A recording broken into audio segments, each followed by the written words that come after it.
नमस्कार मैत्रिणींनो. तर आज आपण आपल्या व्हिडिओमध्ये येणाऱ्या 3 मार्च 2026 जे ग्रहण आहे त्याबद्दल माहिती घेणार आहोत. हे ग्रहण भारतात दिसणार आहे का? दिसणार असेल तर काय कालावधी, टायमिंग्स काय आहेत?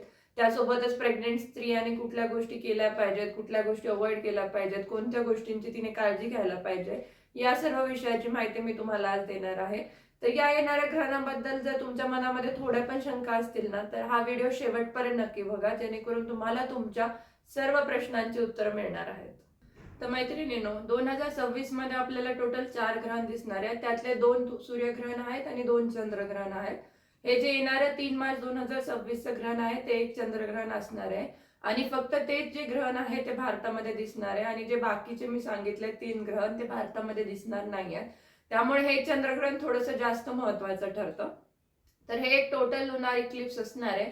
म्हणजे यामध्ये काय होतं तर चंद्र, पृथ्वी आणि सूर्य एका रेषेमध्ये येतात आणि जी पृथ्वीची गडद सावली असते ती चंद्रावरती पडते आणि चंद्र जो आहे तो तांबूस नारंगी कलरचा दिसायला लागतो. त्यालाच आपण ब्लड मून असं पण म्हणतो. तर हे भारतात दिसणार आहे का? तर हो, हे जे ग्रहण आहे ते भारतामध्ये दिसणार आहे. भारतातले जे पूर्वेकडचे राज्य आहेत, मिझोरम असेल, आसाम असेल, गुवाहाटी असेल, तर या राज्यांमध्ये हे चंद्रग्रहण दिसणार आहे आणि बाकीच्या राज्यांमध्ये जोपर्यंत आपल्याला असा चंद्र दिसतो तोपर्यंत हे ग्रहण संपलेलं असणार आहे. टायमिंग काय आहे तर हे जे ग्रहण आहे ते दुपारी 3:20 चालू होणार आहे आणि सायंकाळी 6:47 हे ग्रहण संपणार आहे. तर ज्योतिषशास्त्रानुसार ग्रहण चालू होण्याच्या 9 तास आधीपासून आपण सूतक काळ पाळतो. त्यामुळे सकाळी 6:20 ते संध्याकाळी 6:47 आपल्याला चंद्रग्रहणाचा सूतक काळ आहे तो पाळावा लागणार आहे. बघूयात की या ग्रहणाचा प्रेग्नेंट स्त्रियांवरती आणि बाळावरती काय परिणाम होतो. तर जर आपण सायंटिफिकली बघितलं तर ग्रहणाचा प्रेग्नेंट स्त्रियांवरती किंवा त्यांच्या होणाऱ्या बाळावरती काहीच परिणाम होत नाही. चंद्रापासून जो येणारा प्रकाश आहे तो तुमच्या बाळाला काहीच इजा नाही पोहोचवत. असे बरेच गैरसमज आहेत की तुम्ही काही पण केलं तर बाळाचे कुठलं अंग व्यवस्थित डेव्हलप नाही होणार, तुमचं मिसकॅरेज होईल किंवा अजून काही अडथळे येऊ शकतात. पण हे सगळे गैरसमज आहेत. यामध्ये काही तथ्य नाही आहे. ग्रहण काळात तसं डिरेक्टली तुमच्यावरती किंवा तुमच्या बाळावरती काहीही परिणाम नाही करत.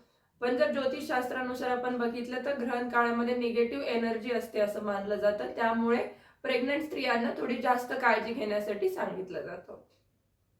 तर मैत्रिणींनो, आता बघूयात की ग्रहण काळामध्ये नक्की प्रेग्नंट स्त्रियांनी काय केलं पाहिजे.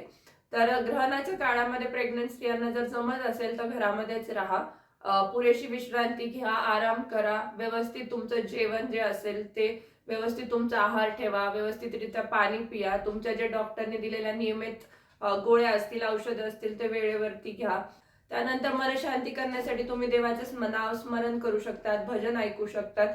काही करून तुमच्या मनामध्ये पॉझिटिव्ह विचार असले पाहिजेत याचीच काळजी घ्या. कारण तुमचं मन शांत असेल, तुमच्या मनामध्ये पॉझिटिव्ह विचार असतील तर नक्की बाळावरती पण त्याचा पॉझिटिव्हच परिणाम होणार. तर बघूयात आता की कुठल्या अशा गोष्टी आहेत ज्या आईने करणं टाळलं पाहिजे. तर सर्वात पहिलं म्हणजे उपाशी राहू नका. त्यानंतर घाबरून जाऊ नका कुठल्या पण गोष्टीला. कुठल्या पण ज्या अफवा असतील त्यांच्यावरती विश्वास ठेवू नका. तुमचं मन जे आहे ते प्रयत्न करा की शांत राहील. मी हे केलं नाही तर त्याचा बाळावरती काय परिणाम होईल, असे सगळे विचार तुमच्या मनातून काढून टाका. तर मैत्रिणींनो, ग्रहण आहे म्हणून घाबरून जाऊ नका. ग्रहण ही एक साधी खगोलशास्त्रीय प्रक्रिया आहे. याचा बाळावरती आणि तुमच्यावरती असाही काही परिणाम होत नाही. तुम्हाला वाटत असेल तुमच्या मनशांतीसाठी जर तुम्हाला ग्रहणाचा जो सूतक आहे तो पाळायचा असेल तर नक्की पाळा. पण काही गोष्टींची काळजी मी सांगितली ती नक्की घ्या. आणि भीतीपोटी कुठलीच गोष्ट करू नका. काळजीपोटी जर तुम्हाला करायचं असेल तर नक्की करू शकतात, पण भीतीपोटी अशी कुठलीच गोष्ट करायला जाऊ नका. तर मैत्रिणींनो, भेटूयात पुढच्या व्हिडिओमध्ये एका नवीन विषयावर. मी तुम्हाला माहिती सांगणारच आहे. तोपर्यंत तुम्हाला पण अजून काही प्रश्न असतील तर कमेंट सेक्शन मध्ये नक्की लिहा. भेटूयात एका नवीन व्हिडिओमध्ये एका नवीन विषयावर माहिती सांगताना. तोपर्यंत स्वतःची काळजी घ्या आणि आनंदी राहा. धन्यवाद.